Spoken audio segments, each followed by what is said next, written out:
working with and accepting the fact that I'm losing some of the concentration that I had over the retreat. But I definitely feel like I crossed kind of a threshold, and I don't know how long that'll last as far as what's still going on in my practice to this point. And I'm wondering, I've been reading through the chapters that you have on the Jhana Insight website, and I've noticed I'm really thinking a lot about practicing at the level that I'm at. I'm really not trying to rush things or get too busy with kind of trying to push my. I mean, there's this clear threshold when concentration goes deeper, and I find myself a lot of times when I start getting bored at whatever state I'm at to really kind of narrow in the focus. And it seems like at least temporarily, through an act of will, I can get to kind of a deeper level of concentration. And it feels kind of forced, but it also seems to be somewhat effective. A lot of times I'll drop out, but sometimes I'll stay. And I'm wondering, it seems like where I'm at, I couldn't say exactly where it is, but the idea is to stay with the breath. I don't want to get to a point where I get great concentration, because I talked to somebody else who's been practicing for quite a bit longer than I have, where they feel like they can get excellent concentration, but their mindfulness isn't there, so suddenly they'll just drop out and they'll be lost in mind wandering. Yeah. So one of the things you point out is really working on open-minded or full-minded awareness. Yes. And I've noticed that's dimmed a lot, so that it feels like my focus is more narrow. I'm not as aware of what thoughts are going on around me. And it's not the same as what you mentioned, where it's that idea that you know there's thoughts, but they're passing, even though you have a lot of clarity because of the focus. It's more kind of a dullness in the periphery. So I'm wondering, what are some good methods for keeping open-minded awareness, but also keeping appropriate amount of concentration on the breath, so it's still the focal point and still at the forefront? Yeah, that's kind of. Okay. Well, think of your mindful awareness as being a quantifiable substance, and so if there's less of it that is dispersed to the periphery, then there should be more of it where it's focused, and try to make that be the case, so that when you're focusing in like this, you should have that sense that it's a gathering together of the power of your mindfulness. So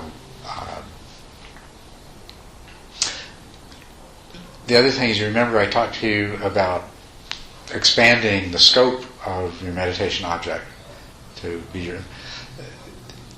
If at some time you're focusing in very, very narrowly, and you find you're starting to lose the vividness and clarity as a result of it, make the scope larger, but try to be just as restrictive. You know what I mean? So, you could focus on your head and the whole torso and arm area, for example, and try to be as exclusive in that as you would be with just a small area, the tip of the nose, meaning that sensations other than the breath sensations and outside of that part of your body, and of different sense modalities like hearing and so forth, and thoughts, that they be just as excluded as when you were very, very sharply focused there. But now you are mindful, your mindfulness is of a larger area, so it has to be fully present, because if it isn't, it will quickly disperse. Okay. Yeah, I've been using that at the beginning of my practice, before I kind of pull it all in. Yeah. But so you suggest that I do that any time in practice where I start to feel where I'm getting too exclusive on the breath and maybe kind of a bit dull as well? Anytime you feel like that the main thing that you have to deal with in the moment is dullness, subtle dullness, then that's a good practice. It's appropriate for it. That's in the fifth stage. That's mostly what you're concerned with, is subtle dullness, and so you might use that kind of practice very frequently there. But no matter where you are, whenever the other problems are, when the primary thing that seems like it needs to be dealt with is the onset of that subtle dullness, go ahead and use that technique. Use the body. And then how weary should I be about, or careful should I be about jumping around. I mean, I know you never want to just go from until that's really an option, but early on where I'm at, you don't want to I don't want to be going to the body and then going to the breath, and when I get bored here and bored there. Is there a rule of thumb as far as number of minutes or any suggestions you give?